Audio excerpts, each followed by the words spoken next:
In this video, we're going to take a look at 5 MMA fighters that I deemed to be bigger scumbags than John Jones. Realistically, there's 4 of them that are definitely, and then one that's kind of like probably around the level of John Jones. But without any further ado, we're going to jump into a classic for the first one, an oldie but a goodie, someone that you probably remember if you've been watching the sport since its onset. Let's jump right into it. Start off with Joe Son. Now, for Joe Son, you may remember him from his time in the UFC, where he was the guy that basically just got punched in the balls a lot. Yeah, you heard that right. Just like this. That is allowed in this competition. That is brutal. So that's Joe Son. But you also may remember him from that Austin Powers movie, I believe it was like International Spy or something like that, where he played a bit part in that as like kind of an odd job knockoff, kind of like the Bond villain. So he was, like that. So Joe Son's been around, but he's also a pretty horrible person. And not only is he a horrible person, but he's a horrible martial artist as well. Finished up his MMA career at 0 wins and 4 losses, and rightfully so. The dude is a scumbag. This is a list of his, original convictions, if you will. Felony vandal. Also, this video is definitely not getting monetized just by some of the terminology I'm saying. So if you end up enjoying your time here, make sure to hit the like button for me. It'll help make me feel better about not making a penny on this.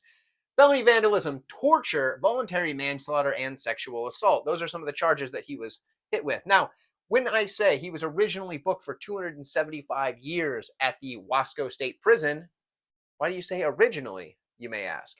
Let me tell you about it. Well, first, so anyway, it's December 24th of 1990. December 24th of 1990. Joe Son is pretending to be lost. And he's out walking about. Yes, that's Christmas Eve for those of you who are keeping notes. And he sees a woman walking her dog. And he approaches this woman and says, hey, I'm lost, whatever. And while he's doing this, his buddy attacks this woman, this poor woman, and drags her into their van, in which they then tell her they're going to kill her, strip her naked, do very lewd acts to her, trying to keep this as PG as I can, some of which are far too graphic to explain, and then leave her on the side of the road before leaving. Now, when he goes to court, right, this guy is probably going to get a long time. Like I said, originally scheduled for 275 years in prison. Statute of limitations is a thing. And he gets away with a lot of this just getting dropped. So he's serving some time, right? He's serving some time, not 275 years. This guy's going to get out at that point. He's in the Wasco State Prison. Dude is dumb, and he kills his cellmate and gets an additional 27 years added onto his sentence. Thank goodness. Now, I know that's sad that he killed his cellmate. I don't know a ton about his cellmate. I mean, he kills, it's a gray area, right? But anything to keep this scumbag off the streets is probably for the best. So the universe gets a win. The cellmate gets a loss. Joe Son actually probably gets his first win in a fight, so that's pretty wild. But yeah, Joe Son, real dirtbag. And we look back to that time, that moment in time where Joe Son got his balls obliterated in the UFC. We look back with great honor. Let's move to the next story. Josh Grisby is an interesting case. And you might remember Josh Grisby. He's fought the likes of Jens Pulver, Dustin Poirier, and Ronnie Yaya, to name a few. So some names you're familiar with, right? The end of his UFC run was an 0-4 streak, in which that is where his career has left off. But the 14-5 record that he holds is still a respectable record in MMA. However, his actions are not exactly respectable. Now, Josh Grisby, like I said, he's a veteran of the UFC. He's a veteran of the WEC. Also related to former boxer and legend of the sport, Rocky Marciano. But this guy, it was August of 2014. He was arrested for assault and battery on his wife. 3 days later, this guy posts bail. Gets out. That same day, assaults his wife again, this time sicking his dog on her, in which he apparently had been training to attack this woman for some time, because a dog doesn't just learn how to do this upon command immediately. This is something you have to teach this dog. So this dog had been being trained to do this. There's a guy who was released on bail and immediately goes and attacks his wife again. Gets the dog involved. She somehow escapes. His wife, Caitlin, she somehow escapes. She gets to the neighbor's house. When she gets to the neighbor's house, she knocks on the door and the neighbor says, I'm going to call the police. The neighbor calls the police show up. And obviously it was a horrible case of his wife being beaten, but also they found a bunch of drugs in the house. Cocaine and marijuana being two of them. I don't remember if there was any others. It didn't get into, whatever, but it sounded like it was a distribution operation. There was evidence of that. So drug dealing, wife beating, not exactly good guy stuff, right? When the cops arrived, one of the officers is quoted as saying that it was the worst case of domestic violence or domestic abuse that they had ever seen. That to me says you should get a pretty good sentence. Not for Josh Grisby. The guy gets 5.5 years in jail and a 5-year probation upon release. So this guy, obviously 5.5 years in jail, for those of you who don't know, doesn't actually result in 5.5 years in jail unless you're really dumb. Either way, as you're sitting in jail, in most states, I believe it's for every 2 days, you get a day of good behavior or something like that. Something like that. Not every state's the exact same, but it's something along those lines. So either way. So Josh Grisby, while he's in prison and his wife is out, she, Caitlin, shows up on the Dr. Phil show. The Dr. Phil show. She's on the Dr. Phil show defending this guy. She's defending Josh, saying that he's not a bad guy and all this stuff. And she's defending him on Dr. Phil. This is the real case of someone who has been warped by a situation of domestic abuse. And that's not something you want to see, guys. That's a bad guy. Josh then files for divorce from her while he's in jail. After he gets out, he's remarried to another woman and then is scheduled to make his MMA return in 2020. However, that fight does end up getting canceled due to legal issues. So essentially, this guy beats his wife, goes to jail, post bail, gets out, beats her again, sicks the dog on her. She's attacked by a dog. Just attempt to distribute drugs, obviously, like he had an operation going on. Gets 5 years or 5.5 years and 5 years of probation. That's insane to me. Guy seems like a real dirtbag. I don't know him personally, but his rap sheet alone says that he seems like a real dirtbag to me. What do you guys think? This guy, the fact that he was almost able to make his return in 2020 after all of this is wild. And the fact that his wife at the time was willing to defend him, not only in court, but also on national TV. And then someone else marries him. I don't know what this guy's got going on, but he's got a serious way with people somehow. And it's kind of alarming. But let me know what you guys think about this one. We've got another interesting one next, so stick around for that one.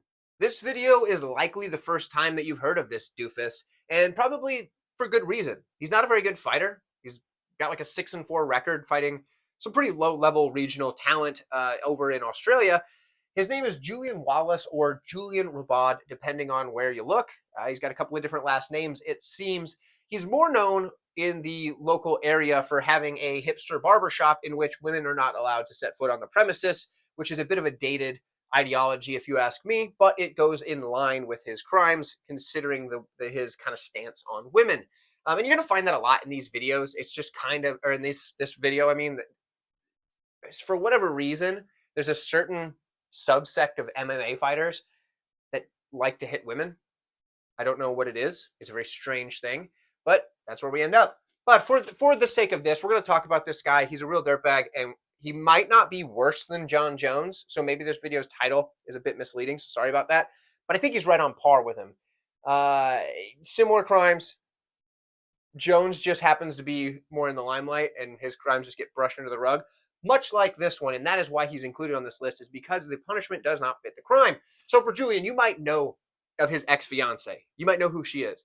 Jessie Jess, or Jessica Rose Clark, if you are familiar, former UFC fighter, a much better fighter than Julian is. However, she is still a small woman, and he is a larger man. So that does change things a bit. So what we're going to take a look at the story, right? Jess is on her way home from work. Julian calls Jess and says, hey, pick up some noodles. So Jess stops, picks up a cup of noodles like she is supposed to do. She's being a good fiance, it seems. Doing as you do. When she arrives, to her surprise, Julian is very upset. She picked up the wrong cup of noodles. You don't do that in Julian's house, apparently. The guy proceeds to beat her for 20 minutes, kicking her in the head, elbowing her in the face. The damage done isn't as severe as some that you're going to see later in this video, but severe enough that it is absolutely unwarranted. In fact, hitting her over a cup of noodles at all is insane. This dude deserves some punishment for this. Absolute scumbag. He beat this poor woman over a cup of noodles. How insane is that? However, Jess, being the fighter that she is able to get free eventually after about 20 freaking minutes, and they find themselves in court for Julian's trial. Magistrate Margaret Quinn apparently is an absolutely terrible magistrate and believes Julian to be of good character, handing him 2 suspended sentences of 15 months, essentially allowing him to walk free. What? So, the guy gets to walk free. No harm, no foul, essentially, which seems a bit absurd to me. Julian then proceeds to post some now deleted private conversations between the two, post these on his Facebook page, and also some lewd photos that were gathered, during their time together. And of course, after some backlash, has deleted these. But the guy seems to be still trying to hurt the image of his ex-fiance. She has since fled to the U.S., left this scumbag, and has made a career for herself. Obviously, she is no longer in the UFC, but she's had a much more successful career than this guy. The worst part about it is that this guy just didn't get any punishment for what he did. He now still has his stupid little barbershop and his stupid little mustache. And unfortunately, there's nothing that anybody could do about it. So Julian he's a scumbag, maybe not more than John Jones, but I'll leave that up to you guys. They're probably on par if you ask me. Both of them deserve more than a slap on the wrist, and that's all they seem to get. We're getting back into the more severe stuff next, and we needed this one as a nice little buffer to, although bad, some of these are pretty gruesome, and this video can be a bit of a downer. So I'll see you in the next one. Next despicable story here is about Jeremy Jackson, who is 9-5 in an MMA career in which he is most known for his time on The Ultimate Fighter Season 4. He fought in both WEC as well as the UFC, and is most known as far as opponents go for his trilogy fight with Nick Diaz. He won the first fight, Jackson, won via TKO, and then went on to lose the next 2. Jeremy has an interesting story because the events seem to be a bit convoluted, and it's hard to really pinpoint the exact story. But from what I have gathered, it sounds as though things started as an attempted burglary of an ex-girlfriend's place, where Jeremy is caught on surveillance footage being at the scene of the crime, as well as admitting via a phone call that he had planned this. Now, the burglary started as a burglary, although it escalated and results in Jeremy being charged with multiple accounts of aggravated rape. He is now serving 25 to life in prison, and against his lawyer's best wishes or his lawyer's advisement, he pled guilty and is, of course, serving out his sentence. And there is the slightest sliver of, I guess, positive in this story, is that in 2017, Jeremy released a memoir, and in this memoir, I haven't read the memoir. I don't know how I feel about that, because buying something that would help a guy that seems like a real dirtbag isn't really something that I want to do. But also, I do kind of want to read this because it sounds like he has kind of started to turn his life around, which I get doesn't take away from the victim of this crime, and it also does not take away the acts that he has done. So it's a tricky bit to handle there, but it sounds as though he's turned his life around, or at least starting to, at least. But it does sound like he may spend the rest of his life in prison. So what good does that do anyway? But for Jeremy Jackson, his story started out as something that you wanted to root for, and then became far from that. So that's another sad story, and these are starting to add up. But we've got one more, and this is one that you may be familiar with, so stay tuned and we'll check that one out. The next scumbag on this list is probably the most known by the general population, as this case seemed to get the most publicity, and it's that of, as his birth name was, Jonathan Copenhaver. But you may know him after he legally changed his name to War Machine. Now, War Machine is an interesting name choice, and most people might be thinking, wow, anybody who would legally change his name to War Machine is probably setting off red flags right there. And yeah, I would tend to agree, but somehow War Machine was able to land himself a girlfriend, which is interesting enough. But let's talk about that here in a moment. So, War Machine is known mostly for his time in Bellator, where he was fighting at the time of his crimes, but he was also on The Ultimate Fighter, where he was part of Team Sarah in the season of Team Sarah versus Team Hughes. Fought a little bit in the UFC. He has a whole laundry list of convictions, and he's currently serving a life sentence with the possibility of parole after 36 years, which, after you hear his laundry list of convictions, I don't think it takes a genius for someone to say that there's no judge giving this guy parole after 36 years. I actually have a note card, and I hate to have to do this, but I could not memorize all of those convictions, and I'm going to read them out to you. So, he has 11 counts of domestic battery. He has 2 counts of coercion, 3 counts of preventing a victim from reporting a crime, 2 counts of first-degree kidnapping, 3 counts of rape, an attempted rape, a sexual assault charge, and 6 counts of battery. Now, I have one other thing I'm going to reference on this note card as well in a bit, but first, let's tell the story, right? It's May of 2014, and War Machine and his now ex-girlfriend at this time, and look at him there, in a guy wearing a shirt that says, "I do alpha male shit," is not exactly the type of guy you want to bring home to mom. So hopefully, since this time, Christy has made better choices as far as who she's been dating. I don't know. I don't keep up on her dating life, and I'm sure that she probably doesn't put it out in the public either. But, you know, that's a red flag in itself. So we've got 2 big red flags about this guy so far. But anyway, him and Christy have split up, probably because he wears shirts like that. And Christy is at home with her friend Corey. Now, there's some back and forth reports. Some people have said that Corey was a romantic partner of hers. From her statement, they had kind of like a little fling sort of thing going on, but ultimately decided to be just friends. That is not important for the story. Regardless, Corey is at Christy's house. Our star of the show here, War Machine, decides to show up unannounced at the house, make his way into the home, and he then starts punching Corey in the face, followed by biting Corey and putting him in a chokehold.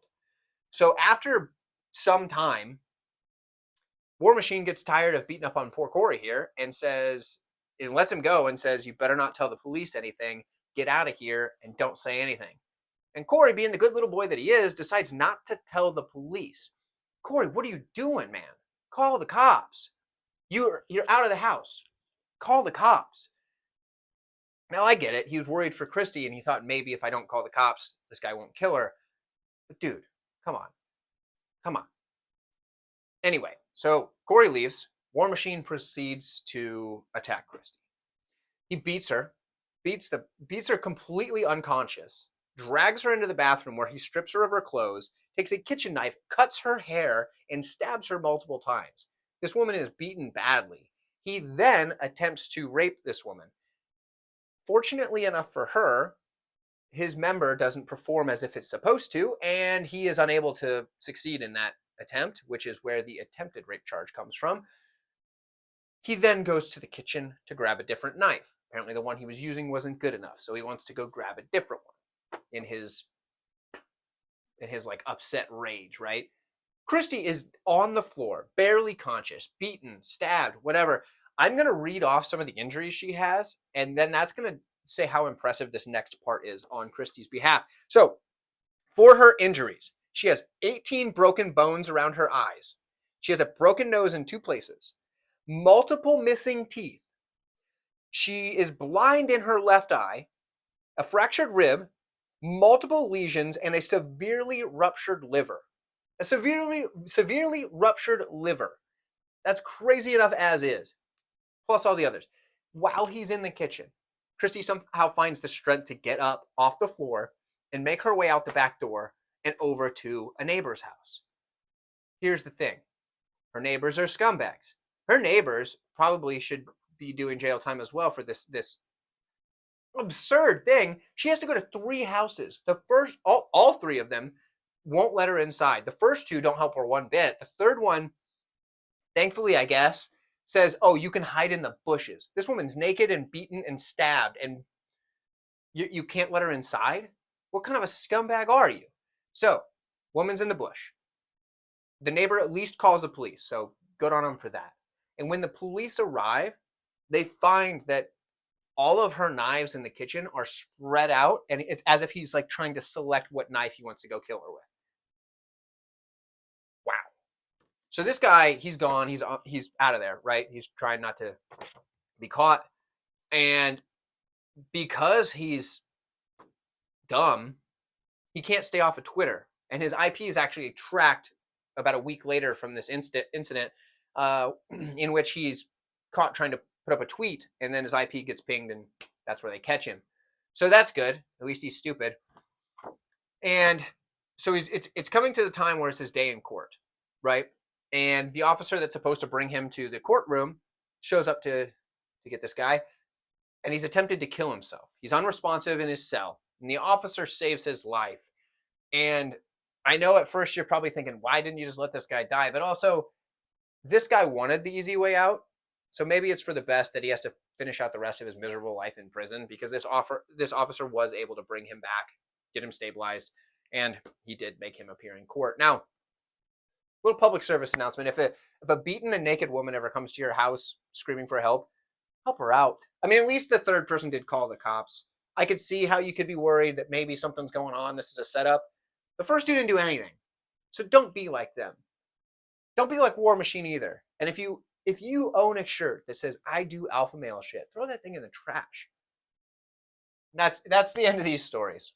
5 MMA scumbags worse than John Jones. Let me know if you agree. Are these scumbags worse than John Jones? Or is it only a matter of time before John Jones one-ups these people? Honestly, I wouldn't be surprised. But thank you guys for watching. I know this was a real downer of a topic, but sometimes that gets views. If you enjoyed this video, you're kind of a sick person, but drop a like button for me. But if you found this video maybe not enjoyable, but you got something out of it, yeah, drop a like for me. I do appreciate it very much. And thanks for tuning in. I will catch you guys down the road.